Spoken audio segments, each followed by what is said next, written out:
Pois bem, nós estamos falando agora, no início do nosso programa, sobre o caso Bianca, onde o cunhado dele, o Dota, escreve uma carta dizendo, confessando que é o assassino e negando que tivesse estuprado a menina Bianca, a cunhada dele, correto? Diz também que tinha ido tomar satisfação com a Bianca no dia em que ela morreu, porque a Bianca teria batido no enteado dele, portanto, filho da irmã da Bianca, da Janaína, ela Janaína, que tem 2 filhos.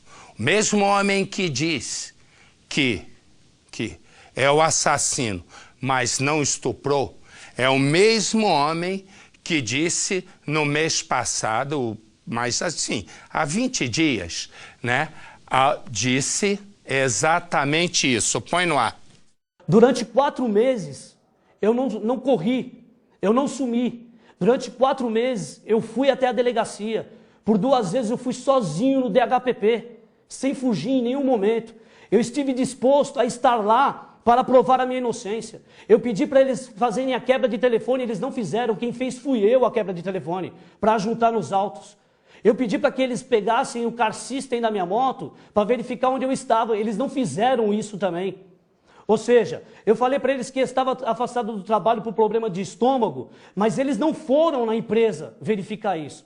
Em nenhum momento eu fugi do local. Em nenhum momento eu deixei de comparecer no DHPP. Por 2 vezes eu fui no DHPP sozinho, eu e minha esposa.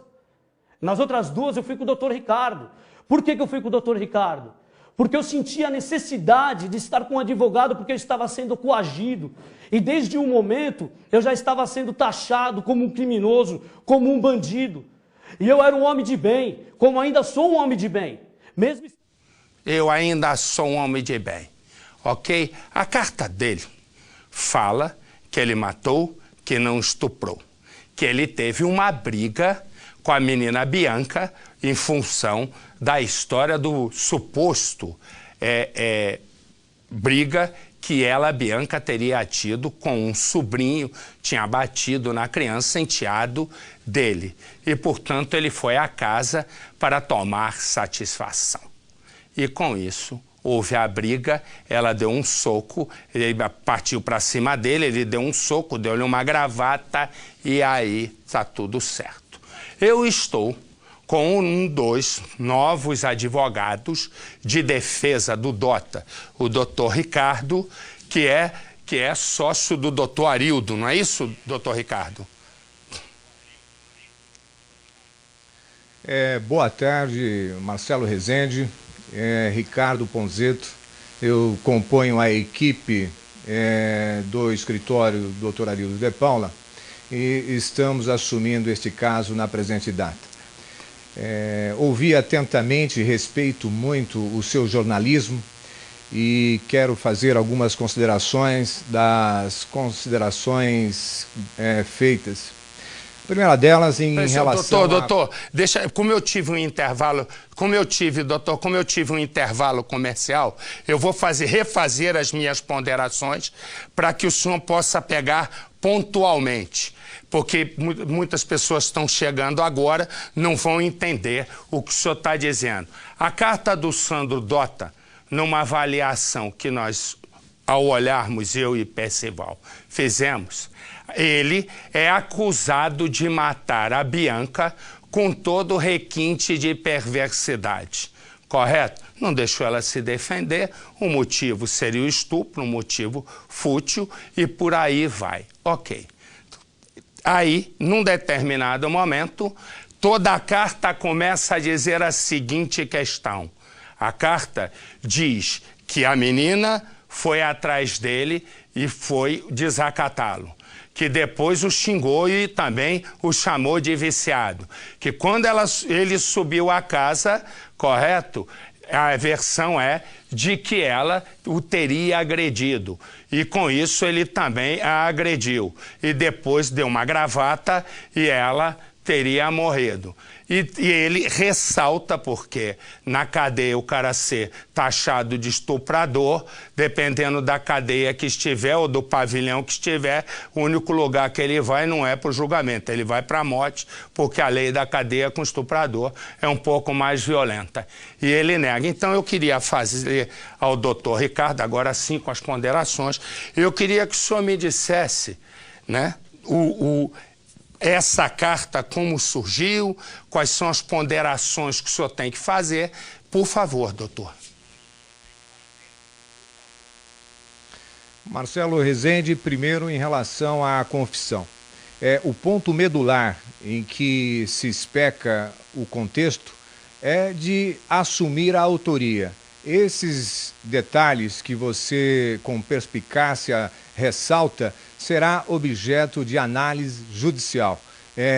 Ponto pacífico, ele está assumindo. Agora, a motivação e o contexto formal em que você observa da carta advém de fatores endógenos, ou seja, as pessoas podem enganar os outros, burlar a lei, mas jamais a própria consciência. O arrependimento, o íntimo de cada ser humano é distinto e nós temos que respeitar esses limites endógenos de cada cidadão e levar em consideração que pode sim estar brotando de forma sincera, sem que isso, Marcelo, represente o afastamento daquelas circunstâncias agravantes qualificadoras do crime. Então, que fique bem claro, o ponto medular é um só. Foi admitida a autoria e esse é ponto incontroverso. A defesa não pretende com isso, Marcelo, que fique bem claro, explorar isso de alguma forma benéfica, em hipótese alguma. O que se discute no caso é que existem duas acusações, dois delitos, um em relação ao homicídio, outro em relação ao estupro. Objeto de discussão será, a partir desta confissão, que se materializou através da carta, que é um documento que está indo aos autos, a discussão controvertida da ocorrência ou não do estupro. Doutor, deixa eu só lhe dizer uma coisa. Uma coisa é a confissão, correto? O Dota vai, o Sandro Dota vai, ele que já tinha passagem pela polícia, né, por furto, correto? Ele vai, agora ele virou um homem muito obcecado, muito instigado pela sua própria consciência. E ele, que tinha dito há 20 e poucos dias que era absolutamente inocente, agora deu uma dor na consciência absurda dele e ele aí disse, não, eu vou escrever a carta. Se o senhor me permite, doutor, o senhor é um advogado e eu não, apesar dos muitos anos que eu e Percival temos nessa área.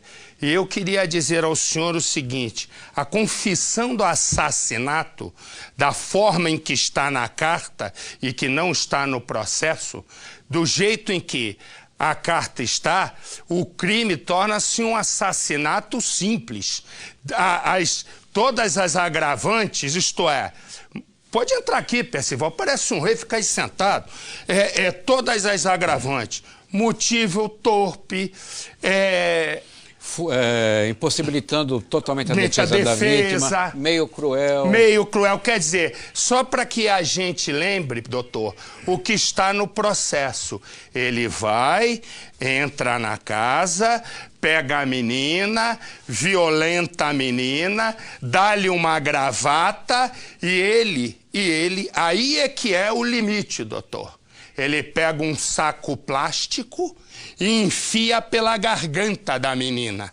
Me desculpe. Dizer que ele, como diz na carta, que não era essa a intenção dele, me desculpe. Se ele não tem a intenção a ver desmaiada, ele a socorreria, não pegaria um saco plástico para enfiar na boca da menina como se fosse um cano. E com isso asfixiá-la de uma maneira, aí sim, cruel.